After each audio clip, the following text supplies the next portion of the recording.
नमस्कार, मैं Ayurvedic healthy habits में आप सबका स्वागत करती हूँ। मैं डॉक्टर रश्मि आज आप लोगों से सर्वाइकल प्रॉब्लम के बारे में डिस्कस करती हूँ। नॉर्मली जब हम कहते हैं हमें गर्दन में दर्द हो रहा है तो ये देखने में बहुत कॉमन सी प्रॉब्लम है, बट लेकिन इसको अगर हम सही तरीके से इसका इलाज ना करें तो ये बहुत ज़्यादा आगे चलकर गंभीर समस्या बन जाती है। तो नॉर्मली आइए जानते हैं इसके कारण और इसके लक्षण। नॉर्मली ये गर्दन में दर्द, इसमें हमें क्या क्या लक्षण मिलते हैं। सर में दर्द मिल सकता है, हमें चक्कर आ सकते हैं, बैक ऑफ द हेड हमें सर दर्द हो सकता है, हमारे हाथों के अंदर हमें नमनेस मिल सकती है, हाथों के अंदर चींटी चलने जैसी फीलिंग हो सकती है और हमें कंधों में और सर में भारीपन मिल सकता है। इन लक्षणों के साथ में अब देखा जाए तो इनके मुख्य कारण क्या है, किस वजह से इस तरह की प्रॉब्लम्स आती है। तो नॉर्मली ये वायु जब हमारे शरीर के अंदर बढ़ जाती है तो वो जहाँ पे भी स्थान बना के रुक जाती है तो वहाँ पे हमें दर्द की अनुभूति होती है। तो उसी तरह से जब हमें ये दर्द वायु हमारी नेक रीजन में, हमारे वर्टिब्रल कॉलम में अगर रुक जाती है तो हमें सर्वाइकल पेन्स होते हैं। तो इसके लिए इसके मुख्य कारण है आजकल की ज़िंदगी में हम जैसे बहुत ज़्यादा मोबाइल का यूज़ करना, बहुत ज़्यादा लैपटॉप्स वगैरह रहना, इन चीज़ों की वजह से हमारे पोस्चरल डिफेक्ट्स की वजह से हमें नेक में पेन होता है। साथ ही ओल्ड एज के अंदर जैसे कि नॉर्मली जैसे हमें पता है कि उस समय वायु की वृद्धि होती ही है, तो उस समय हमें इस तरह के पेन मिल सकते हैं। जो लोग बहुत अति व्यायाम करते हैं उन्हें ये पेन मिल सकते हैं, या बहुत ज़्यादा वो किसी भी तरह का अगर हम बहुत चिल्ला के बात करते हैं उन कंडीशंस में, या बहुत ज़्यादा हम एक्सरसाइजेस कर रहे हैं तो उन कंडीशन में हमें इस तरह के पेन एग्रीवेट हो सकते हैं। तो अब आइए जानते हैं इसके उपचार। कोई भी शरीर में अगर पेन होता है तो वो जैसा कि हमने बताया कि वहाँ पे वायु की वृद्धि होती है, तो उसके शमन के लिए हमें स्नेहन अभ्यंग हम इसके लिए कर सकते हैं।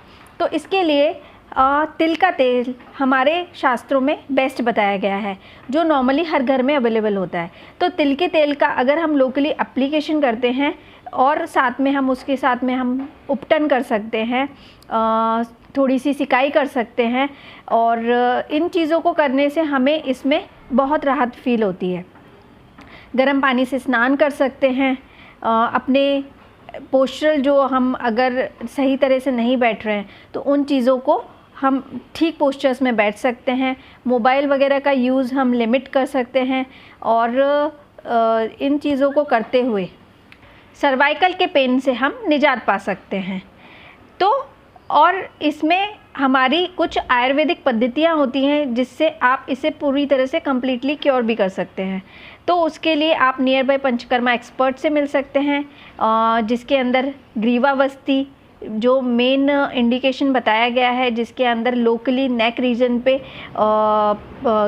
उड़द के आटे का एक घेरा बना के तेल से सिकाई की जाती है, फिर स्वेदन किया जाता है, और नासा द्वारा स्नेहन यानी कि कोई भी तेल या घी का हम नासा द्वारा उसको पोर करते हैं, जिससे क्योंकि नासा ही शीर्षो द्वारम कहा गया है, और जब हम इस तरह से स्नेहन अगर नाक के द्वारा करते हैं तो हमारे जो वृद्ध वायु है उसका शमन होता है।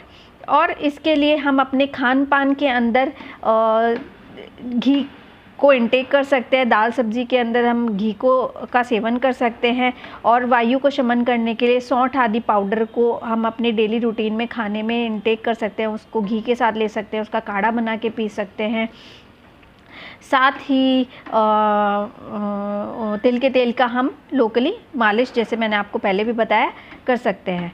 और आप इसके लिए आप नेक की एट होम लेवल एक्सरसाइजेस कर सकते हैं, जिन चीज़ों से या आपको चक्कर आना आदि, नमनेस, टिंगलिंग सेंसेशंस रुक जाएंगे, क्योंकि आप का प्रॉपर सर्कुलेशन जब इंक्रीज़ होगा तो वहाँ पे जो दिक्कत है, जो टॉक्सिन जमा हो गए हैं या वायु की वृद्धि जिसे हम कहते हैं एक तरह से, तो वो आपका डिजेनरेटिव चेंजेस को रोकता है।